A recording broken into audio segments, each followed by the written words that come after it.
All right, let's dive into something that might feel a little backward at first. We're calling it the silent architecture of achievement. And yeah, it pretty much slips the script on everything you've probably been taught about setting goals. So let's get right into it. Okay, so let me just ask you this right off the bat. Does telling people your goals actually sabotage them? You know, that big project you're so excited about, that fitness journey you're starting. What if talking about it is the worst thing you could possibly do? I know, it sounds crazy, but the psychology here is, well, it's pretty wild. Look, we've all been told the same thing, right? You've got to share your goals, put it on social media, tell your friends, get that accountability buddy. The whole idea is that if you put it out there, you'll feel the pressure to actually do the thing.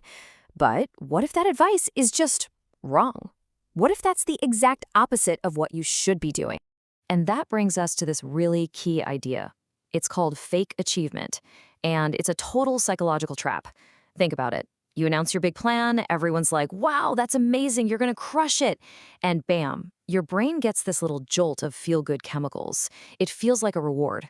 The problem? Your brain can't always tell the difference between the praise for the idea and the satisfaction of actually doing the work. So here's how this motivation drain actually works. It's a super simple but kind of dangerous little cycle.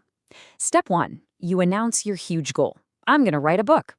Step 2, everyone cheers you on. You get all this social validation.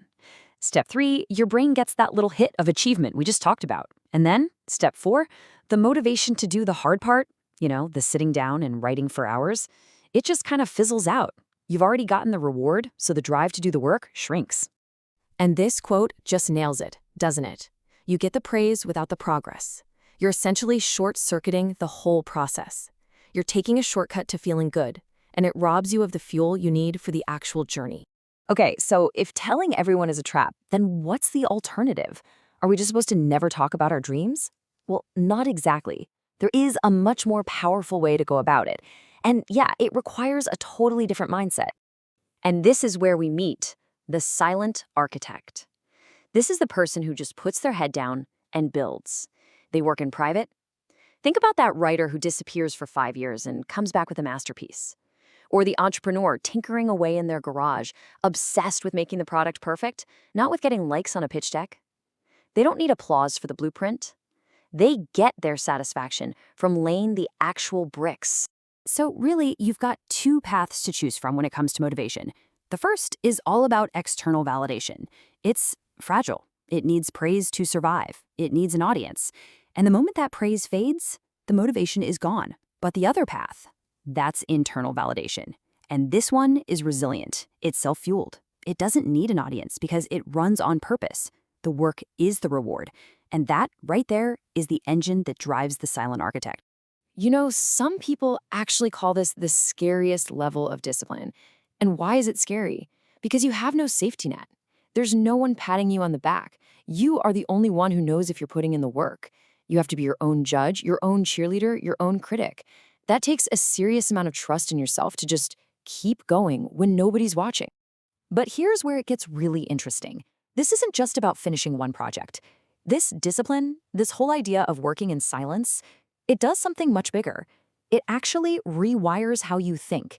It builds something inside of you that's way more valuable than just a single finished product. It's like a chain reaction, right? You start by working in silence. Because you're working silently, you're forced to develop that internal validation we talked about, that inner drive. And when you have that, it naturally leads to independent thinking. You start trusting your own gut, your own ideas, not just what's popular. And all of that comes together to create this incredible skill, trend resistance. Honestly, trend resistance is basically a superpower in the world we live in today. It's that ability to see the next big thing, the next hype train, and just take a breath. And instead of jumping on board, you can calmly ask yourself, wait, does this actually matter for what I'm trying to build? It means you're not getting pulled in a million different directions by whatever's trending. You become the one holding the map, not just another passenger. So, if you're gonna take one thing away from all this, let it be this mantra. It's simple. Don't talk about it, be about it. It's not about the big announcement, it's about the small, unseen actions day after day that actually turn you into the person you want to be. So I'll just leave you with this one question. A question to really think about. When you strip away all the noise, the likes, the comments, the pats on the back, when it's just you and the work, what will you build? What is so important to you that you're willing to build it when absolutely no one is watching?